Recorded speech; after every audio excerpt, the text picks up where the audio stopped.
And say, you know what, you're playing better than me today, you have it. And I love that about this game.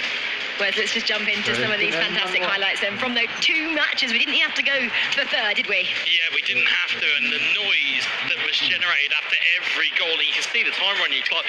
As Alex said, beautiful bit of skill to turn it into the back of the net. And we thought, we might have extra time. Nope, Indonesia said, nope, we're going to just take that scrawny regulation, ball into the box, underside of the bar, into the back of the net. And this pace just kept going crazy, Chris. Absolutely incredible. And this as well. I felt like that momentum just followed them through. An extremely impressive performance in the second game. Indonesia dominant in the end. Well, a lot of the teams are just entering here as well. I know who that is. I was about to say, that's back to my wheelhouse. That is Falcons Esports, aka Saudi Arabia, the FIFAe World Cup. His Royal Highness Prince Faisal bin Bandar bin Sultan Al Saud, President of the Saudi Esports Federation, and Christian Volk, the Director of Esports and Gaming at FIFA.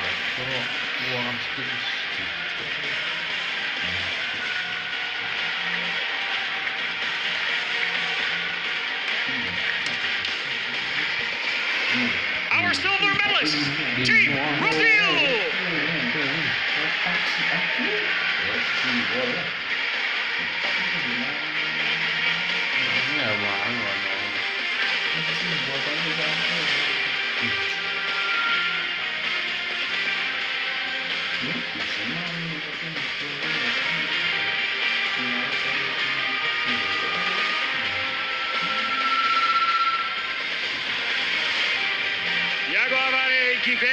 And João Victor, an incredible performance in this grand final. A lot of love for Team Brazil here, our silver medalists. And now, our gold medalists and FIFA World Cup champions, Indonesia!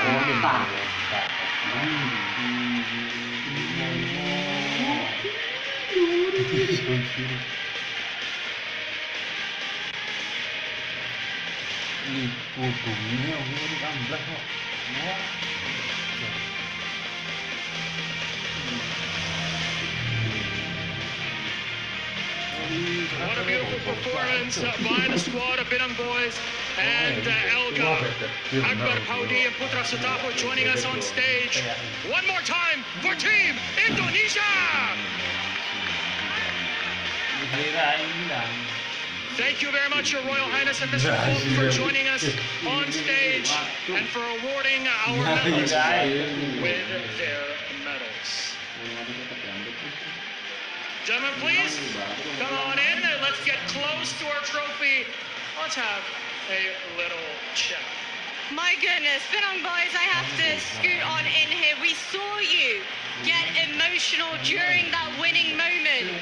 Tell me, how much does it mean to you to be able to walk away victorious, awarding Indonesia not only a trophy, but also the pride of your nation? Yeah, of course, it's so special for me.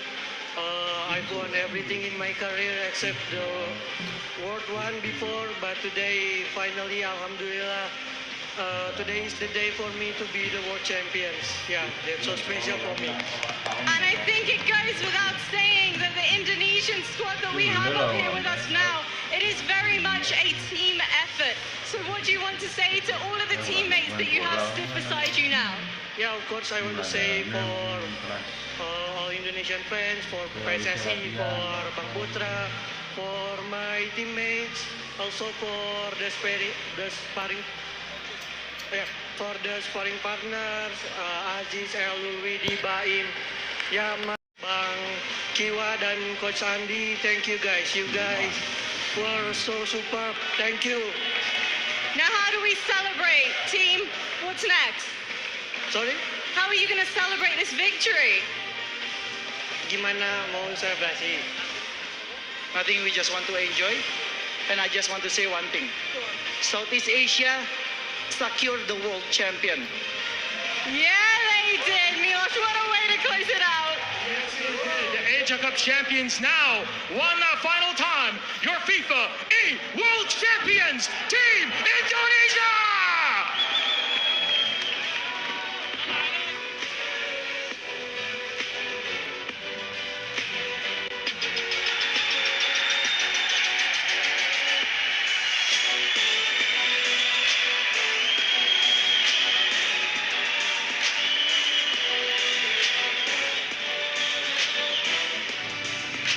berkat.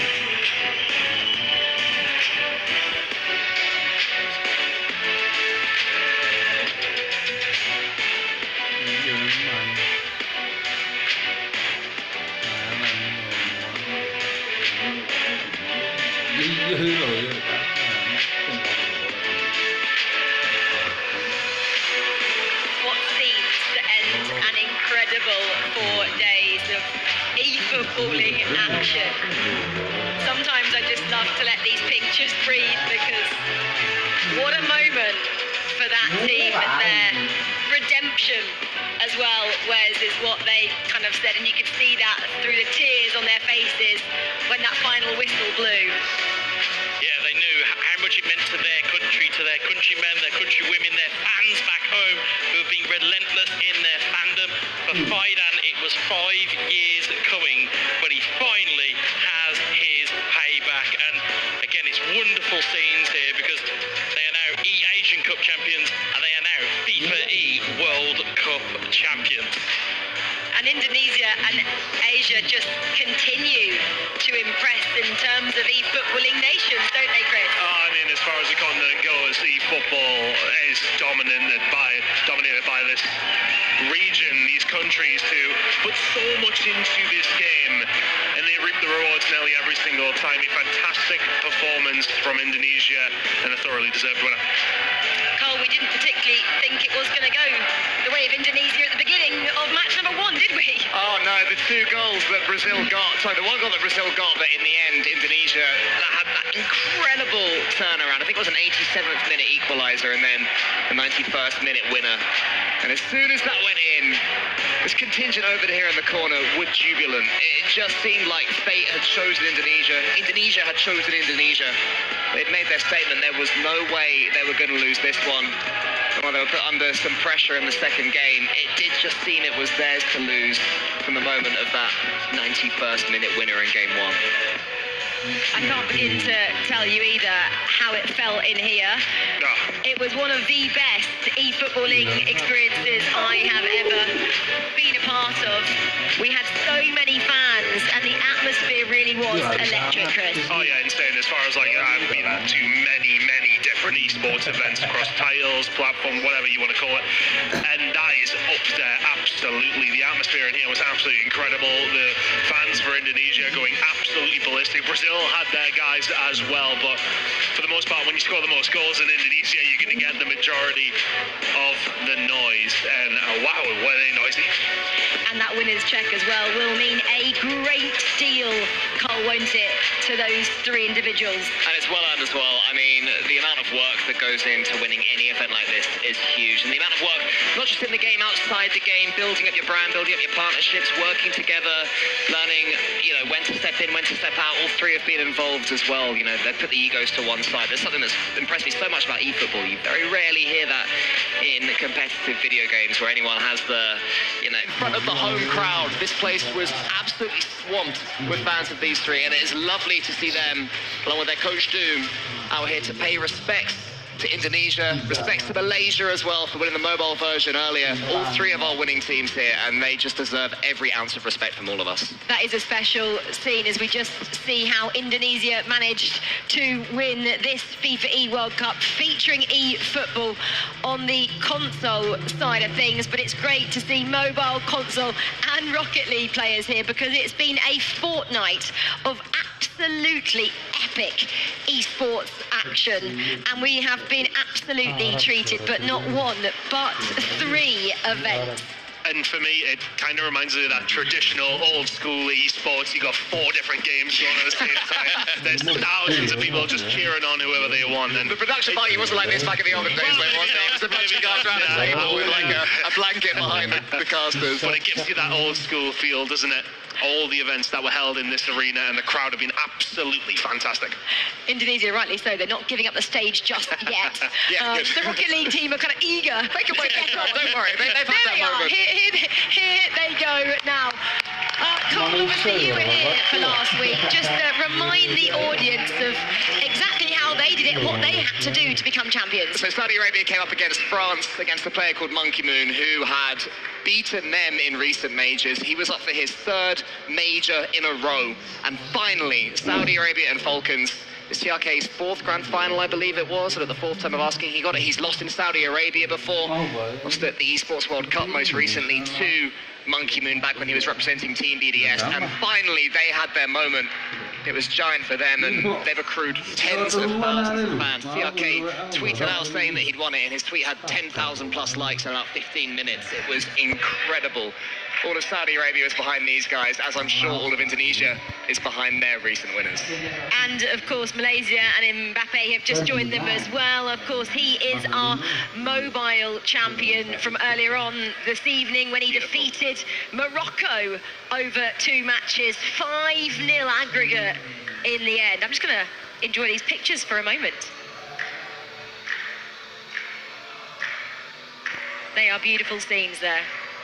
The fans just enjoying this, and rightly so, because we have had so many fabulous esports events in Riyadh this season, but for me this is very special to watch.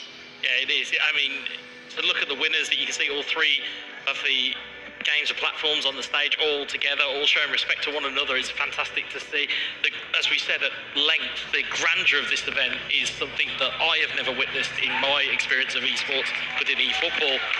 It's just a wonderful occasion. And I love seeing these esports come together as well. I mean, sometimes in esports broadcasts, it's sort of a hidden thing that other games exist, which frankly, I've always thought is ridiculous. Gaming is an entire community filled with people who play multiple games. How many of us say we only play one game exclusively? It just doesn't happen. So to see the mobile eFootball, the console eFootball, and the Rocket League all on the same stage, they've all been through their own stories, and here they are all brought together by FIFAe and the World Cup 2024. Can we begin to imagine how much a world title really elevates these